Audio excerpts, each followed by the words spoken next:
if you want to change the narrative of what our jobs are, what our responsibilities are, then we change that a day at a time by doing different things, by showing our wives and partners what more we've got to offer, by showing our kids what more we've got to offer, other than just being the Uber and the ATM.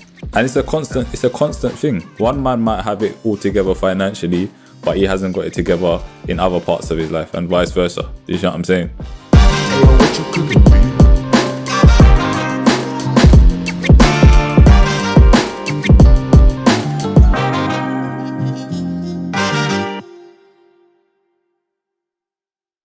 Welcome people to another episode of Dads Divulge, where we speak about fatherhood and relationships. This week we are speaking about, is being a provider enough? We would like to thank you for all the support you've had for the last few episodes. We're loving the responses. We're happy that you guys are enjoying the content. Really be important for us if you can just like, share and subscribe to content. Send it to people. Send it to like-minded people. Like I said, we enjoy and we're happy for the responses we've had so far. So this episode, is being a provider enough? Ryan, take it away, man. Where do we start? Yeah, do you know what? First of all, I think being a provider is one of the main things about being a father. It's what we've done for years. I think it's in most of us. I think some of us have lost that a bit, but for the most part, a lot of us are providers, and a lot of us want to provide the best futures we can possible for our children. But there's a part of me that's been thinking lately, as we've evolved, I think our roles as fathers have evolved as well. I think we owe our children more than just being providers. And we need to go back to also being teachers as well. You know what I'm saying? I know me, especially I'm speaking from experience. Like sometimes I can get caught up in the rat race, caught up in wanting to provide, wanting to having a vision for my children's future, wanting to put certain things in place. But whilst doing that, I'm missing out on being present, teaching them the lessons that I've learned through my life, which I think is the most valuable, to be honest with you. Yeah, absolutely.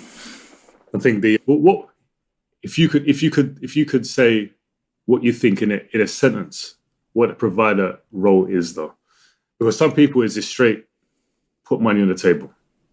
That's it.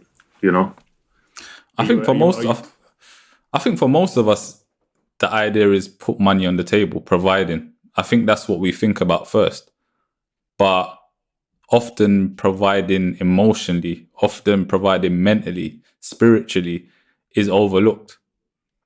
And I think it's especially overlooked by fathers, because we've just been, I don't know whether it's society or whatnot, but we've just been given that role and we've stayed there kind of thing. You know what I'm saying? That's us. And even to a certain extent, we're not looked at as real men unless we're doing that side of things. You see what I'm saying? That bit there that's key, because this is where we've got a lot to learn, but we've got a lot of opportunity to do more, like you said, because if we've grown up just seeing dads putting money on the table and that's it, I think a lot of dads out there will probably aspire to be what they've seen their own dad do. And if they haven't, I think their first go to, like you said, is I've just got to do money. I've just got to send my money. I've got to make a lot of money. But like you said, the emotional bit that gets lost. You got to think beyond that. But how you only know what you know. But I think we're here to let the men know. There's more to it than just that. Ryan's just put it really well just there about being emotionally available, being there and being present for your kids. But you know what I feel like? Because women have adopted this role so well, as where they can provide emotionally, spiritually, whatever for the kids, us as fathers have kind of taken a backseat and kind of, to some extent, maybe in our heads feel like we're not even good at playing that role. Do you know what I'm saying? But when I think about some of the lessons I've learned in my life, some of the wisdom I've acquired through going through certain experiences, I would think it's such a shame not to pass that on to my children. Do you see what I'm saying? Yeah. Because I'm focused on making money. I'm focused on putting things in place, which by all means I'm saying is not a bad thing at all. Do you see what I'm saying? Shout out to the dads that are actually playing that role. But I just feel like us as dads, we've got so much more to give. Do you know what I'm saying? Like, I want the kids to look back and look at me with more than just that, you know. Yeah, like, 100%. I want them to see the fun side of things, and you know, I want them to know that I was there. They could do homework with me. They could talk to me. 100%, and man. I'm not just an ATM. You know, this is what I'm saying. I look at some people, right, and I tell you what, the relationship I think they've got with their parents is that, in particular their dad, he is the safety net, which he should be. But an ATM, I'm not trying to just be an ATM. Like, that's not what I'm here to do. Of course not. No way. But there's a reason why we see children who have been given it all. We can see something's missing. Do you know what I'm saying? So that just proves the point that providing is not enough. Because often the time, the rich kids are the ones that are messed up the most.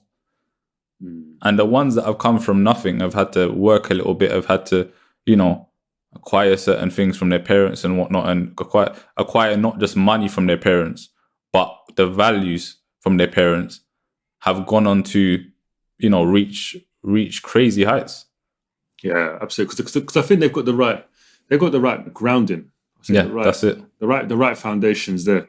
I think for me, my kids are still quite young. You know, the girl's the oldest, and I think a lot of people talk about girls being the oldest, sometimes helping things get a bit better. I think your eldest is a girl as well, right? Yeah. The boy now, right? He's in a world of his own. I'm not even saying that he's behind. I think it's just something that he's different. As you know, all children are different, and I think you learn quite quickly. I initially started this thing thinking, right, I'm going to do one size fits all. She's got it. He's going to have to understand. Doesn't matter if he's a year younger. He needs to just get how the program is. It's a rude awakening. You start realizing they're not the same. And you know, you can see they're not the same, but you start to force the whole thing. So when I'm looking at him and I'm seeing what he gets into little tantrums over, he's 2 years old now. So spare a thought for me for the stage I'm at the moment. When I see how he acts, I realize if I'm not investing enough time into understanding what makes him tick and what makes him upset, what keeps him happy, I can't build on that for the next couple of years. You know, I'm going to be behind, and I'm just going to be, relying on my wife really to kind of sort the whole thing out. And at some point, she's going to get tired as well. You know, you got to carve out time. It's a running theme. I think I've said in a lot of episodes. It's really about carving time out for your kids, and that's what the whole journey is about, right? You know, I suppose it's a double-edged sword. You know, you want to work hard so that you can have freedom for your kids and freedom for your family. I think that's something that you said in another episode, right? But at the same time, it comes at a cost if you're just working all the time. You know, you miss out how to deal with your kids. I think that's a really important point, and I think time is the key word. Do you know what I'm saying? I feel, you know, when people talk about, and for me anyway, I can't speak for anyone else, but for me, my ambition is to be successful so that I can have more time. It's not for me to, I like nice things. The nice things they'll be good, but it's to have more time to do things that I enjoy, to spend more time with my kids, because I understand that when it comes down to it, they're not going to look back and say, "Oh, Dad, you know what? I really like those trainers that you bought me 20 years ago." You know, they were so. They're gonna talk about the experiences. They're gonna talk about the time that I spent with them. They're gonna talk about the lessons that I've learned, the lessons that I've shared with them.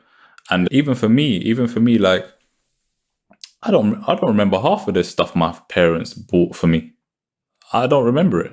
You know what I'm saying? But I remember the lessons. Yeah. I remember the little one-liners my dad used to say to me. I remember certain things my mum used to say to me. I remember those things. And those things are the things that are going to stick at the end of the day. And for me as well, I don't want to I don't want to raise children that I've just given everything to. I've worked my ass off for how many years to just say, here you go. Yeah, just without even trying. That's my thing. How are they going to learn how to like achieve things if we're just like, yep, like you said, there you go. We're not even letting them save up, not even challenging them to save up. But I think that's one thing we need to teach the kids a little bit, though. We always talk about how they don't, teach money in school. They don't teach finances in school.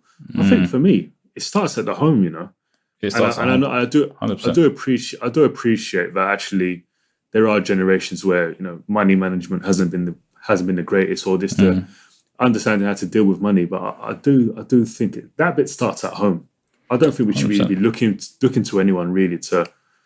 I mean, it would be nice. Anything. It would be nice if the schools, buckled up their ideas and decided to teach children proper life skills. But as you said, it's our responsibility, and I feel like this is where men in general, obviously parents, but there's some, for me, I've always thought like, just because my missus is able to teach my kids many things doesn't mean she should do. Like, there's a part of me that feels like I need to add my piece as well, because to have balanced kids, they need to have balanced perspectives from a man and from a woman. And I think that's really important. But yeah, you're right. You're right. We need to teach kids about finances. We need to teach them about life skills. We need to teach them about so much more other than going to school. You know what I'm saying? Like, if you take it back hundreds of years, there were men that were teaching their kids how to hunt from early, teaching them how to fish, teaching them how to build fires, to start fires, teaching them how to do all of these things. And they were giving them what they had, but they weren't putting everything on a plate for them. They knew the value of teaching them. You know what I'm saying? Because there's going to come a time where you're going to have your own family. You're going to have your own legacy. You know what I'm saying? And if you really believe in legacy, it's about the teaching. It's not about giving. You know what I'm saying? It's about teaching them so they can carry it on. Yeah, and that was providing in the real sense. Let's be serious now. Like, this was no money involved. This was, right, how do you survive? Yeah. Right? This is what you do to survive. And I think it was more functional. And I think we need to take it back to that a little bit. Like you said, what functional skills can I teach my children? I feel like actually I feel like I had a lot of that when I was growing up. I think there's different ways to show your love, and I feel like my parents showed me a lot of functional love. How you go from A to B, how you start to look into things, how you even something simple as writing a CV and writing a cover letter. I remember just mum and dad teaching me how to, where you put your address and things like that. And it sticks with you. These things, they just become normal habits that you do. That's the bits that we need to teach our kids. And I think you said something just now around just because the woman can doesn't mean she should. I think it's also about, it's an extension of that really. It's more, you can do a part 2 to that advice. And it may, the penny may drop when you explain it. We all know, 100%. We can get the same advice from 2 different people. One, it hits straight away. 100%. Next person, I don't know if I buy it. I don't know. But the thing is, what I'm saying is, it's not a coincidence that most kids, male and female, they lack when the dad's not around, and that's not because of money. I'm saying that's because of the energy, the wisdom that men bring to the table. And that's never taken away from what a woman is capable of doing or has done. But it's a fact that men bring so much to the table, but it's like almost we forgot that. You know what I'm saying? Yeah, we've got a very important job. I think this whole journey has to be treated as a very important job, the most important job that you got. And this goes to all dads. This is not just those in stable relationship and you live with your kids. This extends out to you have children. I think even more so if you just have children and you're outside, you're not with the mum. There's breakdown in relationship and so on.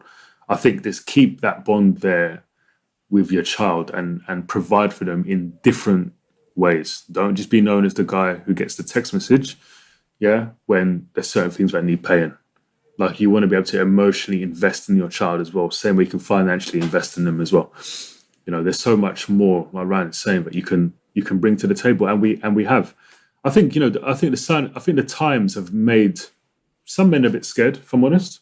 I think there's a lot of 100%. talk of men, men only being that provider, and if they, we're not going to go into it, but all kinds of strange talk of, if you're not earning enough, you can't do it. If you earn less than your woman, you can't do it properly. All the rest of it. There's all of these strange theories and strange narratives out there.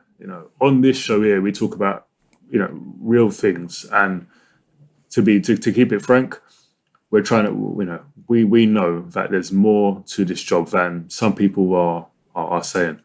Let's keep the fire there, man. Yeah, you know what? This is the thing. Society has made us feel like, as men, we're only good for either providing financially or being sperm donors, isn't it? That's the fact. That's just what it is. And a lot of men have just taken that and said, all right, cool. Well, if that's what, I'm going to be marked on, then that's what I'm running with. Yeah. All right, cool. That's all I need to focus on is then providing. And I fall into that trap sometimes.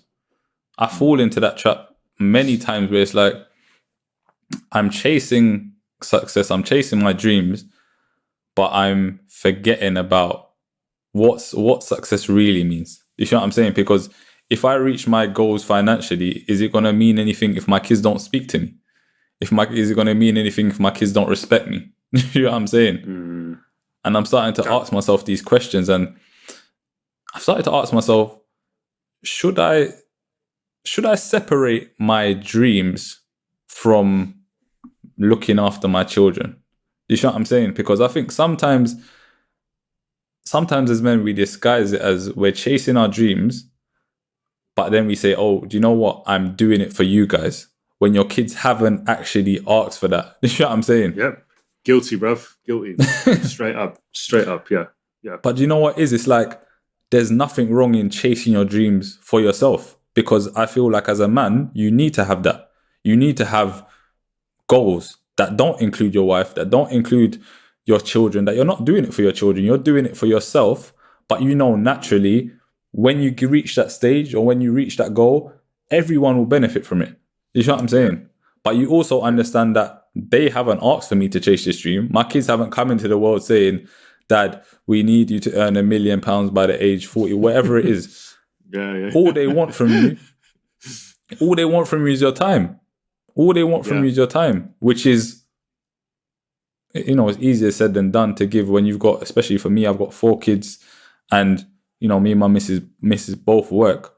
But as you said, bro, it's carving out the time. It's carving out, just that you carve out the time to go gym, carve out the time to go work. We go to work, and our boss doesn't tell us what time we need to be there or how much time we need to be there for. You know what I'm saying? We do these things naturally. Yeah. So to a certain extent, we need to carve out that time where it's like, you know what? This is my family time. This is my kids' time, because they need it, man. Right. So we're going to talk a bit about how it felt when we know there's a child arriving, and I think there's this kind of dark cloud that goes over a lot of men's heads. Like, how are we going to survive this? Whether you're going from no children to 1 child or 1 to many more, there seems to be this kind of common theme of, like, not another child, but instantly after, it's how are we going to do it? How are we going to afford it? Like, listen, there's it's easy once you've gone past it. It's easier saying this bit, but I think we as men, we've got to take a step back and try and think a bit more, try and think clearly in a moment which is quite stressful. For me personally, I've said before, I've had 2 children back to back, and I can put my hands up now and say alarm bells were ringing. Listen, trust me, doggy. Listen, alarm bells were ringing when I found out quite quickly that another one was on the way. And I won't lie, I instantly thought about money. I instantly thought about housing situation and so on. You know, despite being in a house which had enough space, it was more just thinking later on, you know, are we going to be in a big enough place for these kids to run around and so on? I think you have to be practical. You know, when a child is first born, you know, I think there's a difference also between, there's two bits. There's a difference between you having your first child, what kind of money is involved, I think, and you having your second and third child. First child, easily, all the people that had children before me were quite quick to say, don't waste your money on that. Don't worry about this. Don't worry about that. That's a waste of money. But I think with your first child, it's like, no, I want to do something. I want to do something special. So you end up getting the top of the range pram, top of the range cot, clothes, and even to this day now, it's like I don't really subscribe to, but people putting their kids in crazy designer, right? Each to their own, but it weren't for me. I was doing all of that though. Trust me, like as you said, when you have your first one, everything, it's like crazy excitement. Yeah. The christening looked like a wedding. Do you know what I'm saying? All of that. Top christening though. top christening. One of the best christenings I've been to, man. Now you know, first time round, you're just, money does kind of just keep falling out your pocket. Second time round though, you kind of rein it in. You're like, do you know what? Go to the attic, bring that stuff down. That stuff's getting recycled. You're going to use all of that stuff again. But I think on a more practical level though, I think depending on where you are in your fatherhood journey, the costs involved will vary. You know, if you've got one child, you've got two children. If you've got twins, very different again. Children need the money for practical stuff, milk, nappies, clothing. They grow out their clothes really quickly. But try not to put too much stress on your head. That's the bit I want to kind of get around to everyone. It's true, man. It's like, I want to ask you something. Do you, like, as a dad, you know, you've been a dad for a few years now, very seasoned in this thing now. Yeah, I'm saying day to day, is money something that you worry about day to day when it comes to your children? When it comes to the children, not so much. I think one thing me and my wife were quite clear on is that we're going to save for them straight away, and that we're going to put a bit extra every month just for stuff they need. You know, so you know we've been putting a bit of money away from every month, and it doesn't feel, you know, when we get paid, it doesn't feel like the money's gone. But on a day to day, no, I don't think money feels like it's a worry. No, I think it's all the bits, like you said, all the bits surrounding it that you're kind of forcing your brain to say it's for my wife and kids that I'm doing this. Those are the worries, you know. But this is the thing. In terms of those are the worries, and it's self-inflicted. You know, I'll keep it real. Man. This is where I'm coming to, because when I first found out I was having a child, I immediately thought to myself, I need to have £1 million in my bank straight away.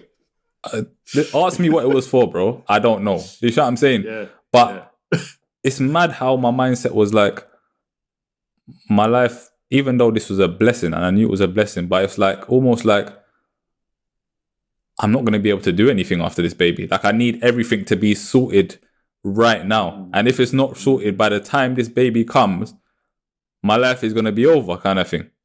Yeah. And 4 kids down the line, it couldn't have been further from the truth. Do you know what I'm saying?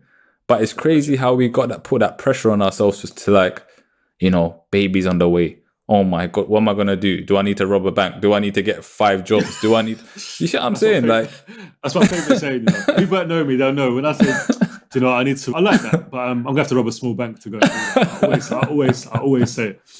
Now, but you know what it is, though? I think that comes from looking at other people, you know. You know, I'm gonna go into this bit now. I think looking at other people put some of these complexes in our mind. You look at the guy who's got a child, putting up in a decent car, everyone's looking good, whole family's looking gold, you know.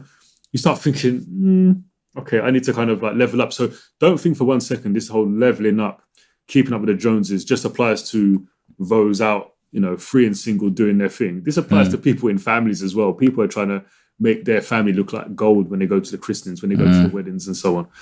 You know, there's so much. You have to take a step back. You know, it's okay to take a step back to go a few steps forward. And it's okay to don't look at people's situation. You just don't know. You don't know where everyone is. Everyone's at different stages in life. But I can easily say, when I think about it now you put it that way. Yeah, there were a few times I looked at other people and I thought, okay, they're well put together for where they are, where their family is in terms of where they are in life.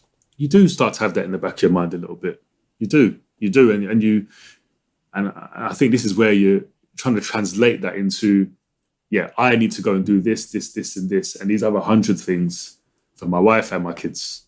And how come my wife doesn't understand it? When I'm trying to explain these things, she's not gonna understand it, because as far as she's concerned, you've got more than enough money for the kids. The kids ain't gonna go starving. Not with what you're doing. If you're doing your job properly, the kids ain't gonna go starving. But I think it's all the external bits that we kind of put a pressure on.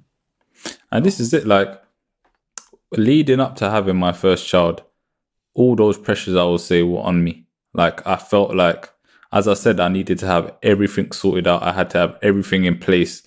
I just needed to be in the best position ever. When I think back to it, that was almost 10 years ago. I was thinking, my life was nowhere near in the best place that it needed to be. I was nowhere near the stage where, let's say retirement, or I'm at that stage where I'm even close to having everything put in place. You know what I'm saying? And 10 years down the line, I'm still not that. It's still a process. You know what I'm saying? Yeah. But you realize that very, very early, once the baby arrives, that, do you know what? All this stuff I was worrying about, it's built up. It doesn't even matter. It was built up in my head. It's so built up. And the worries that I am having is, well, do you know what? I need to get a decent night's sleep, Or, like, trust me. That's key. That's like order of the day. That is for me. It's like, if I can get that, I'll get more of that. Yeah. That's the one. And you know what it is? I say this to my wife all the time. I think when you're a parent, you've got a responsibility. You've got a responsibility to how you portray parenthood. I believe, people not only look at you, but they also they will listen to what you say, and they take it as gospel. Why? Because as far as they're concerned, you've been there and done it, or you're currently in it. So actually, they're more qualified to talk on these things. And I feel like the money thing does sometimes stem from also maybe one or two people, maybe struggling with money and portraying that it's such a tough grind. That might be their situation. And I think that's the bit where we've got to get across. Not everyone's situation is the same. 100%. You have to take a pinch of salt what everyone's saying, even what we're saying. This is my experiences of having 2 kids back to back who are still quite young. Your experiences having 4 kids over a number of years, and that's going to be different again to someone else who's just about to embark on the journey. You got to take little parts of what people are saying and go your own way. Think about what it is that it applies to you. And we've got like I said, we've got a massive responsibility. If you're a trusted friend, trusted family member, what you say sometimes is gold. You need to make sure you're being careful about how you're speaking about certain things and offer the right types of advice. I think it's not what you say is gospel. It's your experience. It's subjective. Oh, I think you're right, man. I think you're right. And for me, my overall thing is that you cannot get away from having to provide for your family. You cannot get away from it. We're not going to survive on bread and ice. That's not going to happen. Do you know what I'm saying? We can't do it. So someone's going to have to go out to work. Both of you are going to have to go out to work. Money does play a major role. You know what I'm saying? But I know, and I thought about it. I thought about, as you get older, you start to think about different things in it. And I thought to myself, when I come to the end of life, what are the things that I'm going to say to myself, oh, I regret not doing that, or I'm happy that I did that? And I don't think, in fact, there's so many studies that show when men come to the end of their life, one of the main things that they regret is not spending enough time with their kids, their family. Do you know what I'm saying? And working too hard. Do you know what I'm saying? And I feel like, for me, I just don't want to have those regrets. I don't want to have those regrets. I want to be able to say, I want to be, you know how these kids go, man. You know, you do your best for them, you provide for them, you give them everything they want, and then they grow up and they say to you, you weren't there for me, you didn't do this for me, da da da da da. You're a rubbish dad, all this or whatever. Yeah. And you think, hold on, I did all of that. 40 years of this. I was busting my ass to do all of that for you, and you don't appreciate it. Yeah, absolutely. But the thing is, I think we'll all find out that, you know what, although they can appreciate the monetary side of things, it's not the be all and end all, innit?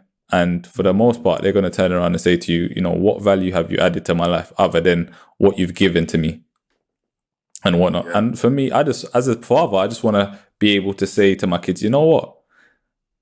You lot can't chat no rubbish to me, you know.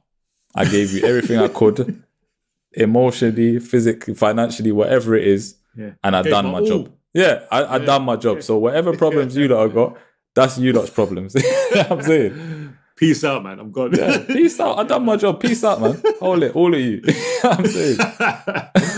No, you're right. You're right. You know, that is, we got to think about every. I think you can have. We have ups and downs, though, don't we? We have up days and down days where you feel like you've got it all together. Something else comes through. You start thinking, worry can set in.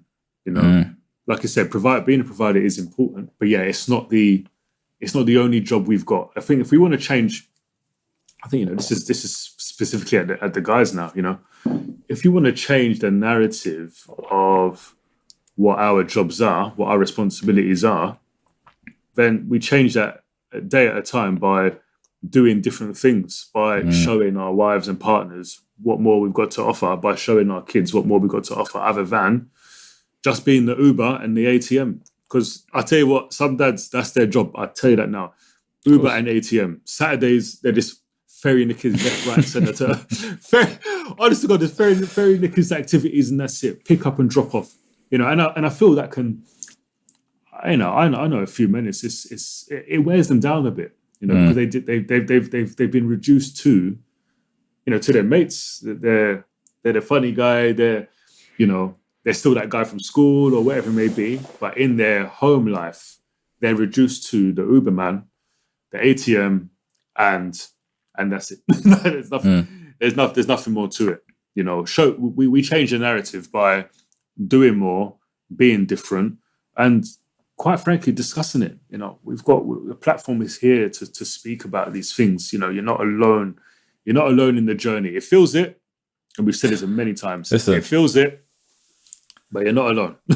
It's mad, you know, and it's one of those things where it's no coincidence that women in general are in a much more stable position mentally than men, because they talk about these things. Do you know what I'm saying? They express what it is. Do you know what I'm saying? In my head, there's a million things racing around. You know what I'm saying? 24/7. You know what I'm saying? And one of those things is being a provider. One of those things is am I spending enough time with my family? Am I being a good enough husband? Am I being a good enough friend? Do you know what I'm saying? Like, and they're all racing around in your head, and you know, you have to find time to carve out this special time for everything. Do you know what I'm saying? Yeah. But at the same time, not feel too hard on yourself. Yeah. No, you're right. My wife likes to do a little gentle hint, and I say gentle hint, but it's more a sharp elbow. Like where she reminds me, okay, this Saturday, you know, are you going to spend time with us and the kids, or are you going to spend time with the kids? You know, because and sometimes it's necessary, man. It's necessary. You're right. Because you're right. I think sometimes if we get left to our own devices, we'll just do what we want to do, innit? Yeah. You know what I'm saying? Yeah. Sometimes we just need to be reminded, like, you know what? The kids are here, you know. You know what I'm saying? Yep. And they need the time. As we're talking on this topic, right? They need the time to. They need time from us. The love from us comes via time, hugs, being present, doing work with them, playing with them, you know. And we know it's look, gents, we know there's some times where it just doesn't feel like it's your job. Let's be honest, bro. Sometimes I'd rather be doing something else. You know what I'm saying? But I know. Do you know what I'm saying? I know it's necessary. Do you know what I'm saying? Absolutely. Yeah. You're right. I know it's necessary because I know it's hard to break out of that provider mentality, that chasing success mentality. Do you know what I'm saying? That, okay, I need to put us in a... Because I think, as I said at the start, it's in us. I think it's built into most of us that that's just what we do. Do you know what I'm saying? That is just what we do. But we need to level up on the other side of things, innit? We do. Yeah. One step at a time. One step at a time. So, Stu, let me ask you a question, bro. When it comes to providing financially, do you think that could be part of the reason why there's a lot of absent fathers? And when I say that, do you feel like the pressure put on men to provide financially causes them to just say, you know what, if I can't actually provide for this child financially, there's no point in me being around. There's no other value that I could potentially offer to this child. So I'm just going to leave. Do you think that's something to think about? No, that is a... I think what the statement you've made just may go over a lot of people's heads, and it may be a curveball for other people. I've had that feeling for a long time. You know, I think the narrative is, you know, you need to be making loads of money, you need to be putting money on the table. And we've said, look, that's important, but it's not enough in the development of the child or the relationship, right? But you're going to get some men out there that, quite frankly, are scared by the task. It's so daunting to them. You know, what society, what their wives and partners, what their friends and family are saying they need to be doing. They've just looked at that and looked at themselves and thought, that's unachievable. I'm not going to be anywhere near that. You know, I spoke earlier around, you know, that pressure sometimes is from looking at other people. I think we've got to look at this thing properly. You know, people will... Absent fathers is not just he doesn't want to be a dad, he doesn't want to be around. Have you ever considered potentially that he's looked at his situation and been crushed by what he believes his job is? You know, that he needs to be putting so much X amount in the account, there needs to be in a certain type of house. That's crushing to some men. And, you know, before anyone turns around and says, well, that's not a real man and all the rest of it, let's stop all that talk. You know, this is about someone looking at a task how they see fit and believing it's unachievable. You know, there's going to be a lot of men who just say, do you know what, I'm going to throw the towel in. This is not me. I can't handle all of these kids, or I can't handle just the one, let alone two. And I think, look, let's be honest, finances have got to be top on the list for issues in a relationship. And finances on top, we all know when children get in the mix, it is a bit of a different ball game. You know, and that's why I think the pressure on providing needs to reduce a little. We understand the importance, and we understand, look, like I said, if we're going to change where our generations to come are going to end up, we do need to include things in our education, with both school education and home education in terms of money management and so on. But we also need to change the narrative that that's all we're here to go and do, because there's a lot of men that, quite frankly, just can't sign up to it and won't do it. But believe it or not, the women don't see that side and maybe don't think that that's the reason. All they see is maybe he just doesn't want to be around. You know, he just doesn't love us. When actually he's got his own thing going on in his head, which is, I just can't do it. I can't be the man you want me to be. I can't be the provider you want me to be. And as we know, men are not going to admit that.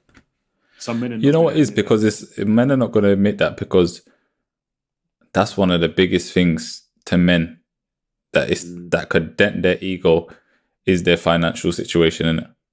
You know what I'm saying?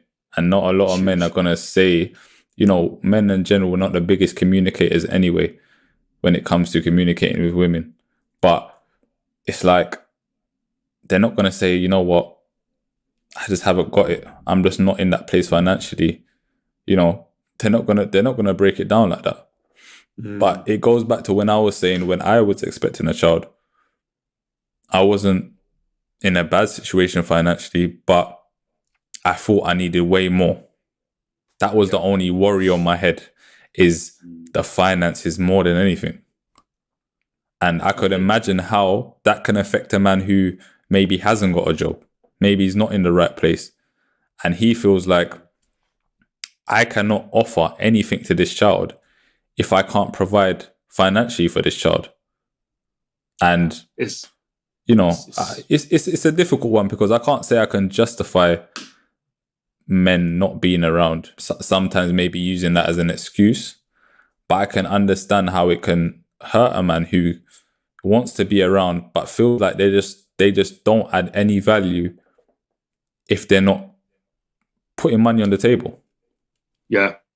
And I said earlier around responsibilities we've got to those who are about to embark on the journey, or how we portray the life.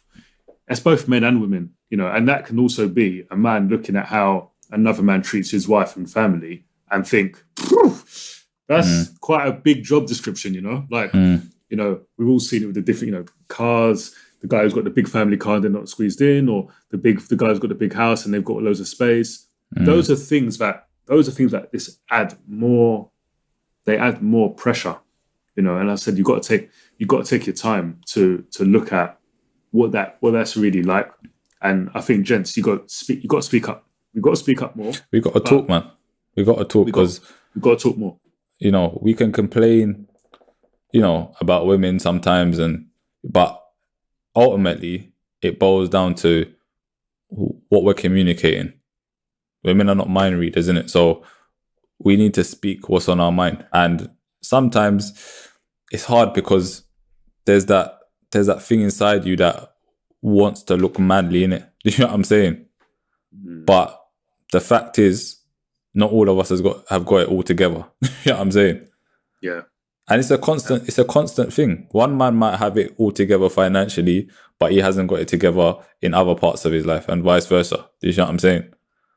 No, it's important to know everyone's at different starting places and respect it. I think it's time we respect that, and we don't set. Don't be wrong. I'm someone who's I'm quite ambitious. I set hard targets on myself for a reason. That's because that's just my makeup. But don't push that and force that on others. Look at your own individual situation. This is not I've said it before. Look, there's no blueprint to this.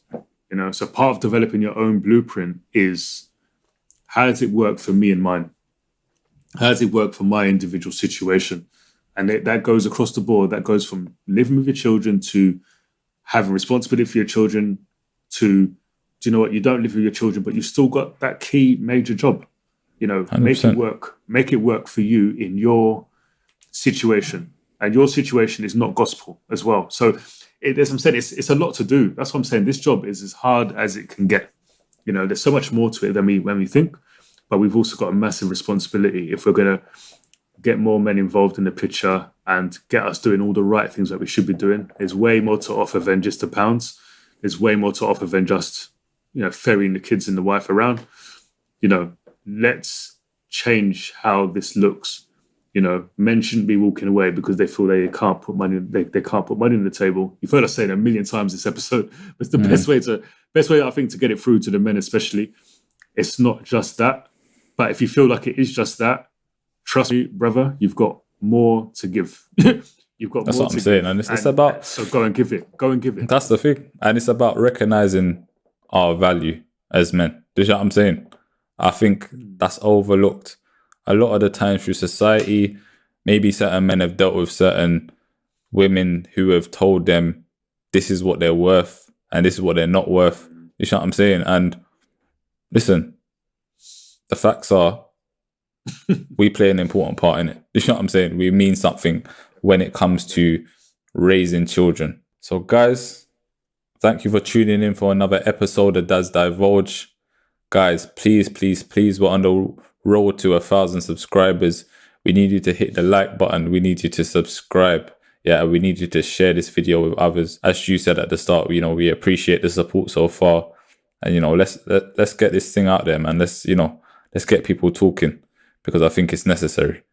But yeah, guys, like, share, subscribe, all that good stuff.